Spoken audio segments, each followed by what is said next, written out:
कपट से वानर का शरीर धारण कर उन्होंने सब लीलाएं देखीं। वे अपने हृदय में प्रभु के गुणों की और शरणागत पर उनके स्नेह की सराहना करने लगे। फिर वे प्रकट रूप में भी अत्यंत प्रेम के साथ श्री राम जी के स्वभाव की बड़ाई करने लगे। उन्हें दुराव कपट वेश भूल गया। सब वानरों ने जाना कि ये शत्रु के दूत हैं और वे उन सबको बांधकर सुग्रीव के पास ले आए। सुग्रीव ने कहा, सब वानरों सुनो, राक्षसों के अंग भंग करके भेज दो। सुग्रीव के वचन सुनकर वानर दौड़े। दूतों को बांधकर उन्होंने सेना के चारों ओर घुमाया। वानर उन्हें बहुत तरह से मारने लगे। वे दीन होकर पुकारते थे, फिर भी वानरों ने उन्हें नहीं छोड़ा। तब दूतों ने पुकारकर कहा, जो हमारे नाक कान काटेगा उसे कोसलाधीश श्री राम जी की सौगंध है। ये सुनकर लक्ष्मण जी ने सबको निकट बुलाया। उन्हें बड़ी दया लगी। इससे हंसकर उन्होंने राक्षसों को तुरंत ही छुड़ा दिया और उनसे कहा, रावण के हाथ में ये चिट्ठी देना और कहना, हे कुलघातक। लक्ष्मण के शब्दों संदेशे को बाँचो, फिर उस मूर्ख से जबानी यह मेरा उदार कृपा से भरा हुआ संदेश कहना कि सीता जी को देकर उनसे श्री राम जी से मिलो, नहीं तो तुम्हारा काला गया समझो। लक्ष्मण जी के चरणों में मस्तक नवाकर श्री राम जी के गुणों की कथा वर्णन करते हुए दूत तुरंत ही चल दिए। श्री राम जी का यश कहते हुए वे लंका में आए और उन्होंने रावण के चरणों में सिर नवाए। दशमुख रावण ने हंसकर बात पूछी, अरे शुक, अपनी कुशल क्यों नहीं कहता। फिर उस विभीषण का समाचार सुना, मृत्यु जिसके अत्यंत निकट आ गई है।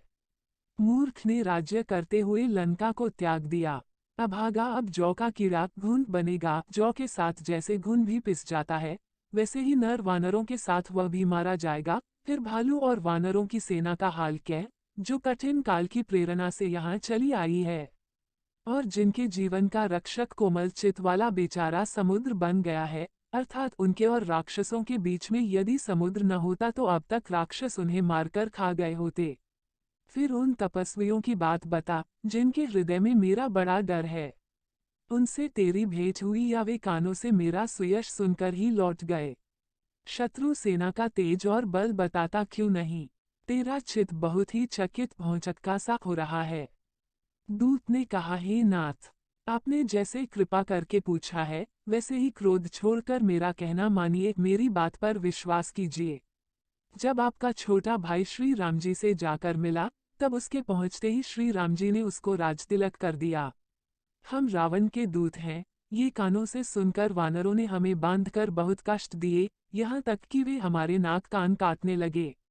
श्री राम जी की शपथ दिलाने पर कहीं उन्होंने हमको छोड़ा।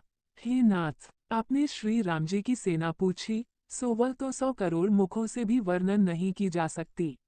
अनेकों रंगों के भालू और वानरों की सेना है, जो भयंकर मुख वाले, विशाल शरीर वाले और भयानक हैं। जिसने नगर को जलाया और आपके पुत्र अक्षय कुमार को मारा, उसका बल तो सब वानरों में थोड़ा है। असंख्य नामों वाले बड़े ही कठोर और भयंकर योद्धा हैं। उनमें असंख्य हाथियों का बल है और वे बड़े ही विशाल है।